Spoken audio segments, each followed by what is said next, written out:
시청자 여러분 안녕하십니까? 브리핑 청양입니다. 이번 주 브리핑 청양에서는 특별한 시간을 준비해봤는데요. 지난달 폭우로 인해서 청양 지역에 역대로 많은 피해가 발생했는데요. 다행히 민과 관이 힘을 합쳐서 빠르게 수해 복구가 이뤄지고 있습니다. 수해로 인한 피해와 복구 현황에 대해 오늘 김돈곤 청양군수와 함께 이야기 나눠보도록 하겠습니다. 군수님 안녕하세요. 네, 안녕하세요. 네, 군수님. 작년에 이어 올해도 호우 피해가 있었습니다. 특히 청양 지역에 많은 피해가 있었는데요. 피해 현황부터 한번 짚어볼까요? 예, 우리가 작년에 이어서 금년에도 특별 재난 지역이 선포될 정도로 피해가 많았어요. 특히 금년에는 농경지 침수가 컸기 때문에 작년보다 오히려 더 피해가 컸다 이렇게 말씀을 드릴 수가 있고요. 인명 피해는 정산 해남리에서 산사태에서 한 분이 돌아가시고 한 406명이 이재민이 발생을 했습니다. 또 시설 피해도 좀 많이 컸었는데 한 352억 정도 되거든요. 공공시설 또 사유시설 다 합해서. 제일 컸던 것이 농작물 피해거든요. 1620 농가구에 991헥타 정도가 피해를 받고, 특히 청남 장평에 시설 하우스가 있는데 거기 한 2,000종 정도가 물에 잠겨서 피해가 굉장히 컸다 이렇게 말씀을 드릴 수가 있고, 그 외에 축산, 임산물 이런 피해도 또 상당히 있었다 이렇게 말씀을 드리겠습니다. 네, 현장에서 군수님이 쪽잠을 자는 모습도 화제가 되었는데요. 군수님도 피해 주민들도 많이 힘든 시간이었을 것 같습니다. 작년에 우리 지역에 큰 피해를 입었기 때문에 또 이번에는 사전에 그 호우 예보가 있었어요. 그래서 사전에 이제 제가 그 지역을 몇 차례 이렇게 다니면서 사전 점검도 하고 대비도 하고 있는데, 한 사흘간 평균 한 600mm 정도가 일시에 비가 오다 보니까 목면하고 청남 쪽에 이 제방이 무너져가지고 농경지가 아주 침수가 되는 그런 상황이었었죠. 7월 15일 밤 늦게 제가 청남 인양리 앞에 제방이 유실되고 있다는 소식을 듣고 현장에 갔을 때 물이 이제 많이 이렇게 차오르고 있는 그런 상태였었거든요. 뭐 가면서 제가 이장님들한테 쭉 전화를 해서 빨리 지역 주민들을 대피시키는 그렇게 대피시키도록 그렇게 했고, 또 가서도 잠을 잘 수가 없잖아요. 뭐 그런 상황에서 잠이 오겠어요. 이 지역 주민들과 함께 지냈는데, 전 참 그때 심정이, 저 큰 들판들이 다 물에 잠겼을 때 저걸 나중에 물이 빠져나서 어떻게 복구해야 될까, 이제 이런 걱정이 제일 많이 컸었고, 그 다음에 이제 그 피해 보상의 문제도 그때는 머릿속에 이제 자꾸 어떻게 해야 될까 하는 구상을 하게 되고 뭐 그런 시간이었죠. 예. 네, 그래도 복구가 많이 완료되었다고 들었는데요. 네. 피해에 비해서 굉장히 빠른 속도인데 어떻게 네. 이게 가능했을까요?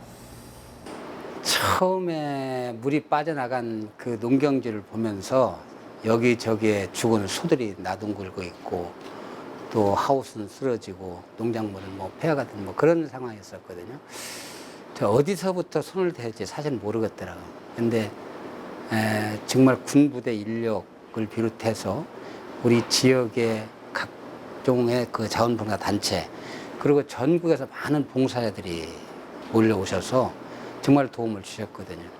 처음에 끝이 안 보였지만 하루하루 지나면서 진행 상황을 보면서 뭔가 좀 희망을 좀 얻게 됐고, 또 농민들도 또 이제는 좀 안도하는 그런 분위기였다 이렇게 좀 말씀을 드릴 수가 있겠습니다. 네, 군수님 피해 현장을 많은 분들이 방문해 주셨잖아요. 그 자리에서 군수님이 실질적인 대책을 건의하셨고 또 실제로 반영된 정책도 있었는데요. 어떤 것들이었는지 설명 부탁드립니다. 예, 우리가 이제 피해가 나고 바로 이제 우리 국무총리님, 또 경제부총리님, 그다음에 행정안전부 장관님, 그다음에 김기현 우리 국민의힘 대표, 그다음에 박광원 민주당 원내대표, 농업중앙회장 이런 분들이 많이 다녀가셨어요. 제가 그분들한테 한결같이 이제 건의했던 것이 몇 가지가 되거든요. 첫째는 우리가 특별 재난지역으로 선포됐다 하더라도 실제 농민들한테 들어가는 혜택은 농약대 또는 대파대 둘 중에 하나다. 그거는 전체 영농비의 5%도 채 안 됩니다. 그 이외에 이제 보험인데, 보험도 한 70% 정도가 보험이 가입이 됐어요. 하우스 재배하는 농가에. 근데 보험이 되게 아시겠지만 피보험자 입장에서 피해 사정을 해주냐? 아니거든요. 되게 보험기관 입장에서 피해 사정을 하다 보니까 농민들한테 들어가는 보험률은 30 내지 35%밖에 그 예년에 안 됐어요. 저는 그거 가지고서는 지금까지 투자된 영농비를 다 해소하지 못하는 그런 상황이다. 그래서 저는 우선은 피해 보상을 좀 높게 해주고, 그 다음에 보험 내 사정률을 더 높여다고 제가 건의를 했던 거예요.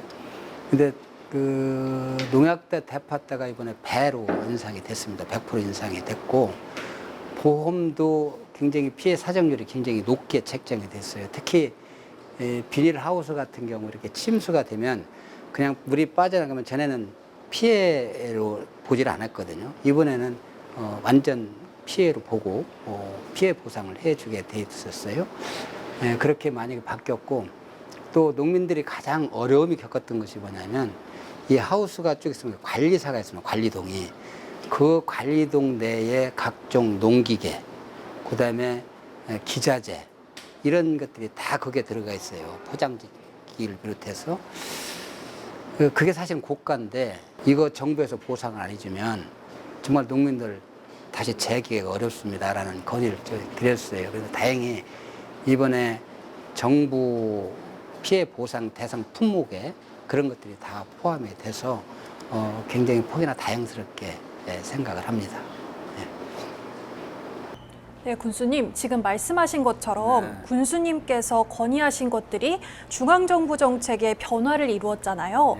이러한 정책의 변화가 우리 농민들에게 어떠한 의미로 전달될 수 있을까요? 그 제가 옛날에 도예했을 때 직원 시절에 그 재보상업무를 봤어요. 한 30년 전 얘기인데, 그때나 지금이나 똑같습니다. 재난지역 선포가 된다 하더라도 농약대 대파대 둘 중 하나밖에 지원이 안 됐거든요. 근데 이번에 이제 저희들이 건의했던 내용이 지금 말씀드린 그렇게 반영이 됐기 때문에 저는 이번에 단순히 이번에 한해서가 아니라 앞으로도 이 지원의 기준은 계속될 것이다, 이렇게 보거든요.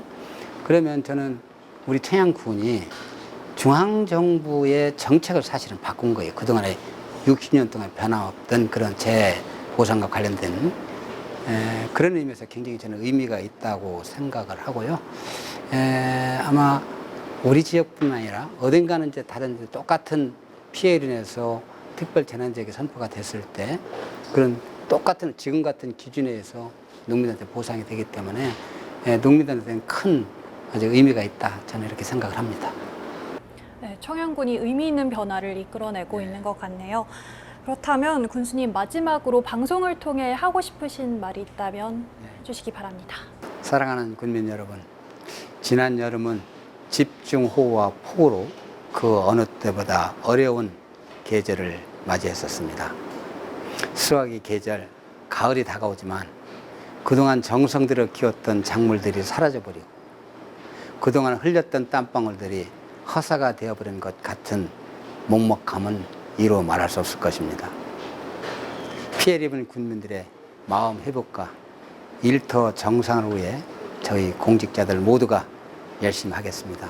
네, 오늘 말씀 여기까지 듣겠습니다. 함께해 주셔서 감사합니다. 고맙습니다. 특별재난지역으로 선포된 청양군이 하루빨리 피해를 복구하고 일상으로 회복할 수 있었던 것은 많은 분들의 관심과 도움이 있었기 때문인 것 같습니다. 다음으로는 한 주간의 간추린 소식입니다.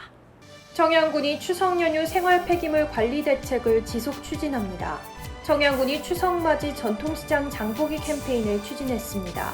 청양 7080 낭만 콘서트 사전 예매가 진행되고 있습니다. 이상으로 브리핑 청양 마칩니다. 시청해주신 여러분 고맙습니다.